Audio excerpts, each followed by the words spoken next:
Kami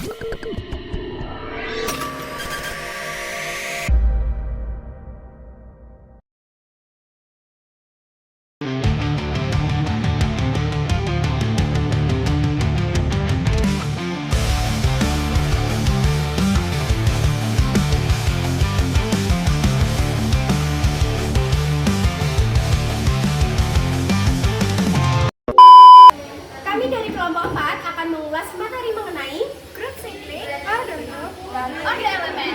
Selamat menyaksikan!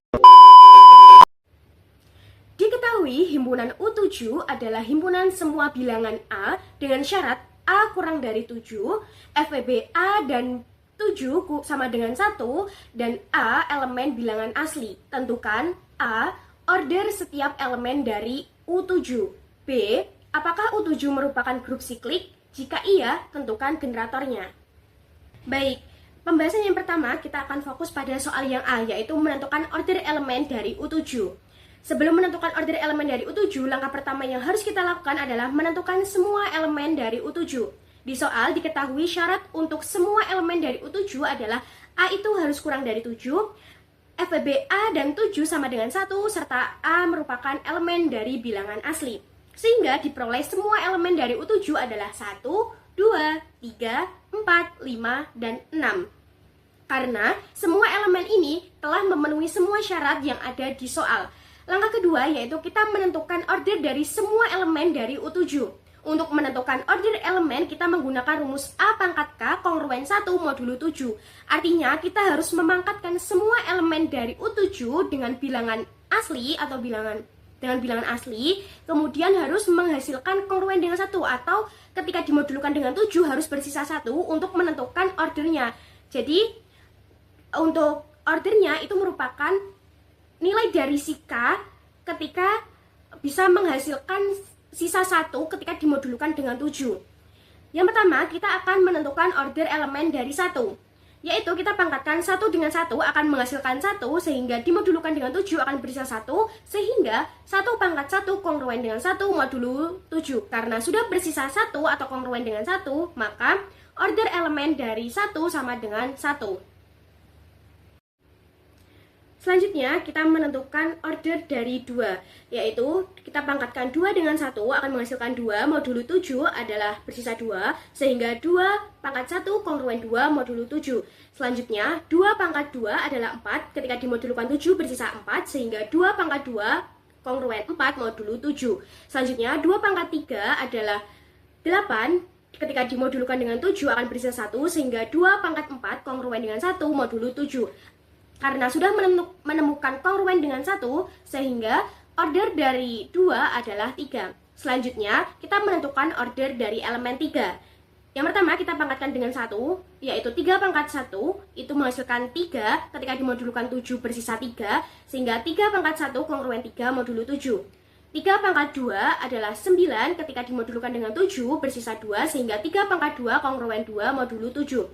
Selanjutnya, 3 pangkat 3 adalah 27, ketika dimodulkan dengan 7 bersisa 6, sehingga 3 pangkat 3 kongruen 6 modulo 7. Selanjutnya, 3 pangkat 4 modulo 7 adalah 3 pangkat 4 adalah 81, modulo 7 bersisa 4, sehingga 3 pangkat 4 kongruen 4 modulo 7. Selanjutnya, 3 pangkat 5 adalah 243, ketika dimodulkan dengan 7 bersisa 5, sehingga 3 pangkat 5 kongruen 5 modulo 7. Selanjutnya, 3 pangkat 6 adalah 1458, ketika dimodulkan dengan 7 bersisa 1, sehingga 3 pangkat 6 kongruen 1 modulo 7. Karena sudah menemukan kongruen dengan 1, maka order dari elemen 3 adalah 6. Selanjutnya, kita menentukan order elemen dari 4 menggunakan rumus yang sama, yaitu A pangkat K kongruen dengan 1 modulo 7. 4 pangkat 1 sama dengan 4 modulo dengan 7 bersisa 4, sehingga 4 pangkat 1 kongruen 4 modulo 7. Yang kedua, 4 pangkat 2 adalah 16, modulo 7 sama dengan bersisa 2, sehingga 4 pangkat 2 kongruen 2 modulo 7. Selanjutnya, 4 pangkat 3 adalah 64, ketika dimodulkan dengan 7 bersisa 1, sehingga 4 pangkat 3 kongruen 1 modulo 7. Karena sudah menemukan menemukan kongruen dengan 1, maka order elemen dari 4 adalah 3. Elemen yang selanjutnya yaitu 5. 5 pangkat 1 sama dengan 5 ketika dimodulkan 7 bersisa 5, sehingga 5 pangkat 1 kongruen 5 modulo 7. Selanjutnya 5 pangkat 2 sama dengan 25 ketika dimodulkan 7 bersisa 4, sehingga 5 pangkat 2 kongruen 4 modulo 7. Selanjutnya 5 pangkat 3 adalah 125 ketika dimodulkan 7 bersisa 6, sehingga 5 pangkat 3 kongruen 6 modulo 7. Selanjutnya 5 pangkat 4 adalah 625 ketika dimodulkan dengan 7 bersisa 2, sehingga 5 pangkat 4 kongruen 2 modulo 7. Selanjutnya 5 pangkat 5 adalah 3125 ketika dimodulkan 7 bersisa 3, sehingga 5 pangkat 5 kongruen 3 modulo 7. Selanjutnya 5 pangkat 6 adalah 15.625 ketika dimodulkan dengan 7 akan bersisa 1, sehingga 5 pangkat 6 kongruen 1 modulo 7. Artinya order dari 5 adalah 6 karena ketika dipangkatkan 6 akan menghasilkan kongruen dengan 1 atau bersisa 1. Selanjutnya kita akan menentukan order elemen dari 6. 6 pangkat 1 sama dengan 6 ketika dimodulkan dengan 7 bersisa 6, sehingga 6 pangkat 1 kongruen 6 modulo 7. Selanjutnya 6 pangkat 2 sama dengan 36 ketika dimodulkan dengan 7 akan bersisa 1, sehingga 6 pangkat 2 kongruen 1 modulo 7. Karena sudah menemukan sisa 1, maka order dari 6 adalah 2. Jadi order dari setiap elemen adalah order dari 1 sama dengan 1, order dari 2 sama dengan 3, order dari 3 sama dengan 6, order dari 4 sama dengan 3, order dari 5 sama dengan 6, dan order dari 6 sama dengan 2. Nah, selanjutnya kita akan membahas soal yang B, yaitu apakah U7 merupakan grup siklik?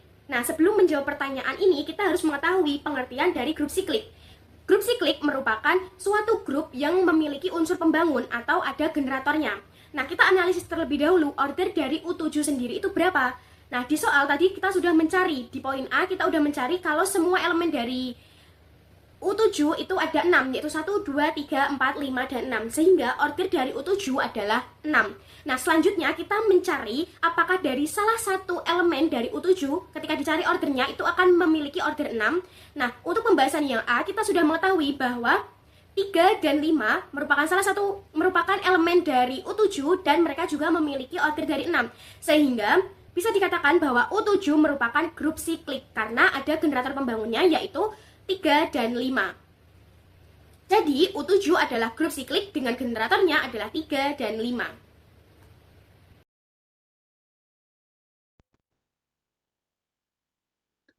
Untuk selanjutnya, soal nomor 2. Diketahui Z adalah himpunan bilangan bulat. Diberikan Z dengan operasi penjumlahan merupakan suatu subgrup. Lalu kita diminta untuk menentukan berapa generator dari Z dengan operasi penjumlahan. Nah, untuk yang pertama, kita tahu bahwa Z itu adalah suatu himpunan bilangan bulat, di mana bilangan bulat itu dimulai dari negatif tak hingga sampai dengan positif tak hingga. Di sini saya menuliskannya dari titik-titik negatif 3, negatif 2, negatif 1, 0, 1, 2, 3, dan seterusnya. Nah, untuk operasi penjumlahan, himpunan yang dibangkitkan oleh A adalah A sama dengan NA, di mana N adalah elemen suatu himpunan bilangan bulat. Jika A-nya kita ganti dengan 1, maka menjadi N dikali 1, di mana N adalah elemen dari himpunan bilangan bulat. Nah, selanjutnya kita akan mencari generator dari Z dan himpunan bilangan bulat. Kita coba ubah A-nya itu dengan 1. Nah, ketika A-nya itu kita ubah dengan 1, N-nya itu menjadi minus 3 dikali dengan 1 sama dengan minus 3. Lalu minus 2 dikali dengan 1 sama dengan minus 2. Minus 1 dikali dengan 1 hasilnya minus 1. 0 dikali dengan 1 hasilnya 0. 1 dikali dengan 1 hasilnya 1. 2 dikali dengan 1 hasilnya 2. 3 dikali 1 hasilnya 3. Nah, jika kita perhatikan hasilnya ini adalah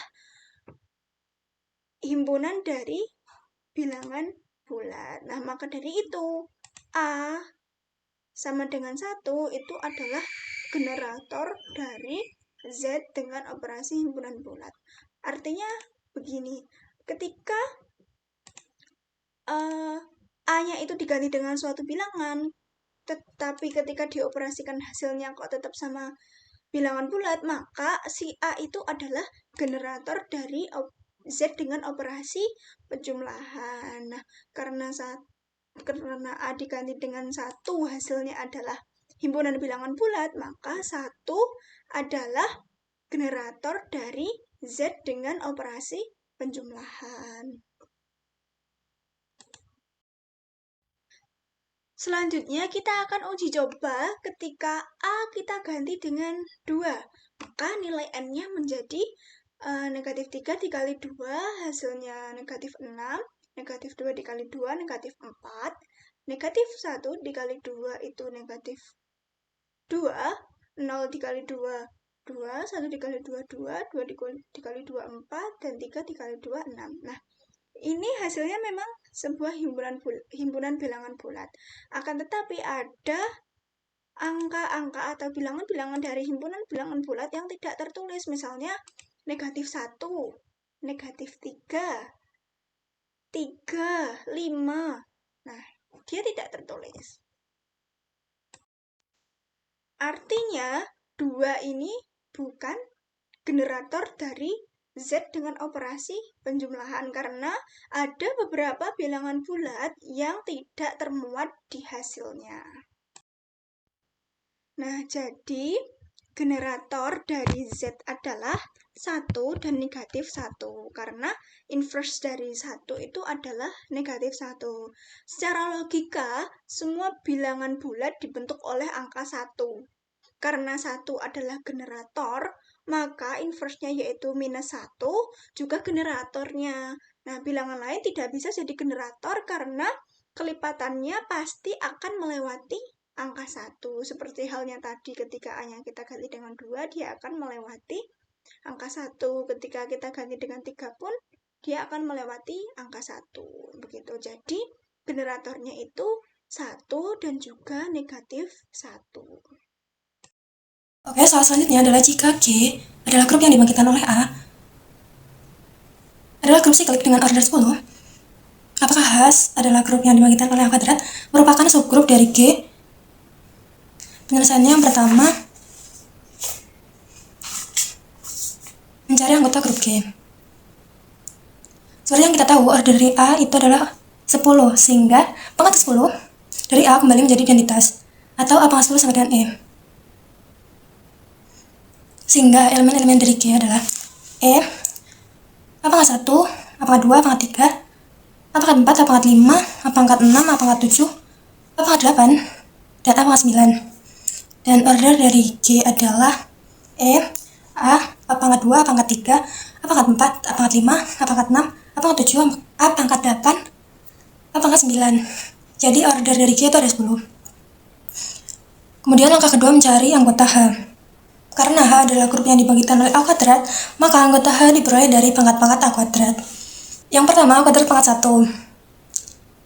Ingat kembali sifat perpangkatan ketika A pangkat M dipangkatkan kembali oleh N, itu menjadi A pangkat M dikalikan N. Sehingga A kuadrat pangkat 1 itu A dipangkatkan 2 dikali 1, yaitu A pangkat 2. Kemudian A kuadrat pangkat 2 itu A dipangkatkan 2 dikali 2, sehingga menjadi A pangkat 4. Kemudian A pangkat 2 dipangkatkan oleh 3, itu A pangkat 6 sesuai sifat tadi. Kemudian A kuadrat pangkat 4 itu A pangkat 8, dan A kuadrat pangkat 5 itu A pangkat 10 atau sama dengan E. Sehingga anggota-anggota H yaitu E, kemudian A kuadrat, A pangkat 4, A pangkat 6, dan A pangkat 8. Atau order dari H adalah 5.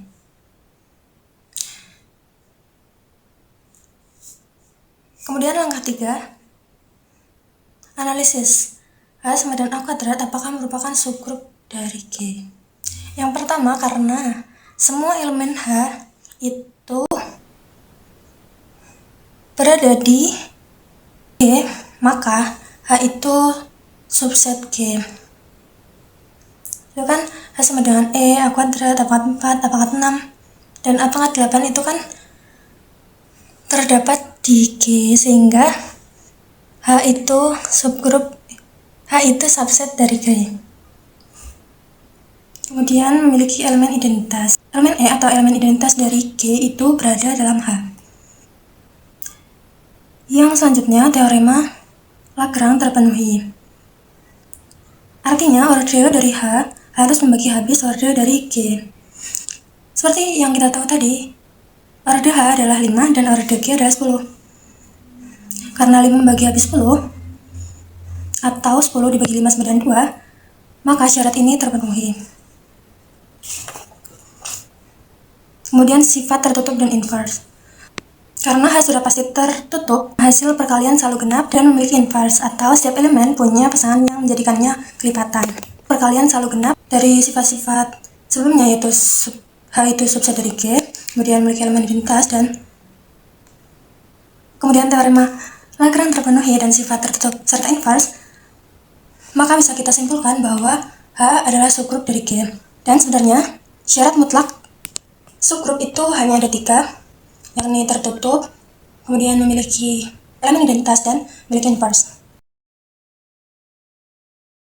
Oke, pada soal nomor 4 yaitu diberikan grup Z8 pada himpunan 0, 1, 2, 3, 4, 5, 6, 7 dengan operasi penjumlahan modulo 8. Yang ditanyakan adalah, sebelum menentukan penjelasannya, kita ingat terlebih dahulu nih definisi elemen pada grup adiptif. Memesan suatu elemen A dalam bilangan bulat positif terkecil n, sehingga n dikali A sama dengan 0. Karena grup yang digunakan adalah Z8 dengan operasi penjumlahan modulo 8 itu sendiri, maka kita akan mencari bilangan bulat positif terkecil n yang memenuhi. Contohnya bilangan bulatnya itu A-nya itu 3 nih. N dikali 3 di modulo 8 itu 0. Selanjutnya kita menghitung kelipatan elemen 3 pada modulo 8. Modulo 8 pada himpunannya itu kan ada 0, 1, 2, 3, 4, 5, 6, 7. Kita hitung satu persatu dengan n-nya itu pada himpunannya tersebut. Contohnya 1 dikali 3 menghasilkan 3, di modulo 8 itu menghasilkan 3 juga. 2 dikali 3 menghasilkan 6, di modulo 8 menghasilkan 6. 3 dikali 3 menghasilkan 9, di modulo 8 menghasilkan 1. 4 dikali 3 menghasilkan 12, di modulo 8 akan menghasilkan 4. 5 dikali 3 15, di modulo 8 akan menghasilkan 7. 6 dikali 3 itu 18, di modulo 8 akan menghasilkan 2. 7 dikali 3 itu 21, di modulo 8 akan menghasilkan 5. Dan 8 dikali 3 itu 24, di modulo 8 itu akan menghasilkan 0. Dan selanjutnya akan terus-menerus berulang. Nah, karena nilai terkecil n yang menghasilkan elemen identitas yaitu 0 adalah N8, maka diperoleh orde 3 adalah 8. Hasil ini juga sesuai dengan teorema 7.1 yang menyatakan bahwa orde suatu elemen harus membagi orde grup.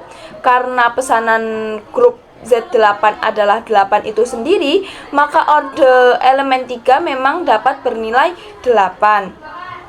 Selanjutnya bisa juga berdasarkan teorema 7.3. Karena orde elemen 3-nya itu 8 dan Z8-nya itu adalah 8, maka elemen 3 merupakan generator dari grup 8, grup Z8. Jadi dapat disimpulkan bahwa orde elemen 3 pada grup Z8 adalah 8 dan elemen 3 merupakan generator yang membangkitkan seluruh anggota grup Z8, maka teorema 7.1 dan teorema 7.3 itu bisa memenuhi soal tersebut. Demikian video presentasi dari kelompok kami mengenai grup siklik, orde grup, dan orde elemen. Terima kasih atas perhatian yang telah diberikan. Mohon maaf atas segala kekurangan. Wassalamualaikum warahmatullahi wabarakatuh.